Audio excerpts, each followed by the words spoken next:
Olá, nono ano, saudades de vocês. Nossa aula essa semana, ela se inicia falando um pouquinho sobre os distúrbios alimentares. Nós conhecemos nós já trabalhamos com alguns, falamos sobre alguns. Os mais conhecidos são a anorexia e a bulimia, mas nós vamos tratar aí de vários outros distúrbios alimentares. Os distúrbios alimentares, eles se propagam, eles se aumentam e as principais causas podem ser a ansiedade, a pressão psicológica, ele se dá geralmente na adolescência. Então, muitas pessoas que sofrem de ansiedade, são pessoas ansiosas, às vezes acabam colocando aquela ansiedade dentro da comida, comendo de forma demasiada, se tornando depois culpada por ter comido em excesso. Isso acaba causando uma série de danos aí à saúde, porque pode causar um transtorno alimentar.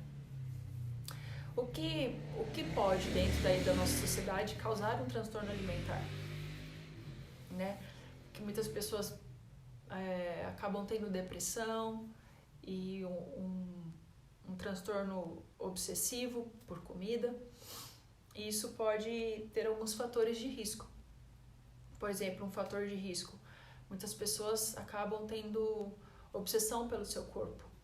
Então, acabam fazendo coisas drásticas no corpo por achar que não tem um corpo perfeito. Não existe um corpo perfeito. Cada um é bonito de acordo com o corpo que tem. E nós devemos respeitar o corpo que nós temos.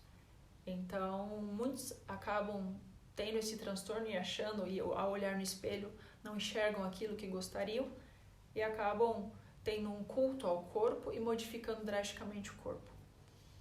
Muitos têm hábitos ruins alimentares, não têm um hábito de se alimentar de forma adequada, então isso pode ser um dos fatores de risco para ter um distúrbio alimentar. A distorção da imagem, que foi o que eu acabei de falar, você é uma coisa e ao olhar no espelho você enxerga outra, então isso se torna um fator de risco para um distúrbio alimentar. Você ter uma autoestima muito baixa, não se amar, simplesmente não se amar. Não tenho o cabelo que eu gostaria, meu nariz não é perfeito, minha perna não é assim, e assim começa. Você precisa aprender a se amar do jeito que você é. Deus te criou para ser bonito, para ser bonita, e a imagem dele da forma que você é. Então, essas coisas são algumas coisas que podem se tornar um fator de risco para que você desencadeie um distúrbio alimentar. Sentimentos de culpa, questão hormonal. Questão hormonal, principalmente entre o 8º e 9º ano, que nós vamos trabalhar um pouquinho mais para frente, tem muito a ver com os distúrbios alimentares. Vocês estão numa fase aí de hormônios, onde o corpo está se modificando, muitas coisas estão se alterando, e os hormônios mexem muito, principalmente com as mulheres.